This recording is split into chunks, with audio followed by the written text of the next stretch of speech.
আজ আন্তর্জাতিক নদীকৃত দিবস। আজকে আমরা কথা বলবো বাংলাদেশের নদ নদী এর বর্তমান অবস্থা এবং আমাদের করণীয় নিয়ে। আমাদের বাংলাদেশে ছোট বড় মিলিয়ে প্রায় ১৩শত নদী রয়েছে। পদ্মা, মেঘনা, যমুনা ইত্যাদি অনেক নদী রয়েছে। এই নদীগুলো একসময় বাংলাদেশকে অনেক বৈচিত্র্যময় করে তুলত, কিন্তু বর্তমানে অনেক নদী আমাদের কারণে মৃতপ্রায় এবং বিভিন্নভাবে নদী ভরাটের ফলে নদীর জীবনকে শেষ করে ফেলা হয়েছে। এছাড়াও আমরা ঈদের ছুটিতে যখন গ্রামের বাড়িতে যাই, তখন দেখা যায় নৌযানগুলো থেকে বিভিন্ন উচ্ছিষ্ট এছাড়াও প্লাস্টিক ফেলার কারণে নদীগুলোকে নানানভাবে দূষিত করা হচ্ছে। এর ফলে নদী তো বটেই, নদীতে বসবাসরত জলজ প্রাণীর ব্যাপক ক্ষতি হচ্ছে।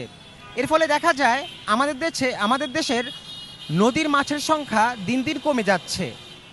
এর কারণে শুধু জলজ প্রাণী না, বরং জীববৈচিত্র্য দারুণভাবে ব্যাহত হচ্ছে, আমরাও ক্ষতিগ্রস্ত হচ্ছি। একটি কথা প্রচলিত রয়েছে, নদী বাঁচলে বাঁচবে দেশ, বাঁচবে জাতি। নদীকে কেন্দ্র করেই যুগে যুগে গড়ে উঠেছে নানান সভ্যতা।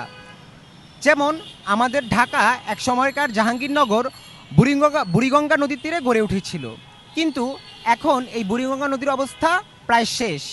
বুড়িগঙ্গা নদীতে এখন কোনো মাছ নেই বললেই চলে। এর জন্য আমরাই দায়ী। সঠিক সময়ে আমাদেরকে সঠিক পদক্ষেপ নিতে হবে। আজ আন্তর্জাতিক নদীকৃত দিবসে আমাদের উচিত হবে আমাদের দেশে যে সকল নদীগুলো অবশিষ্ট রয়েছে সেইগুলোর প্রতি খেয়াল রাখা, অর্থাৎ এগুলোকে দূষণমুক্ত রাখা এবং এর দূষণের বিরুদ্ধে আমাদের সচেতনতা বৃদ্ধি করা।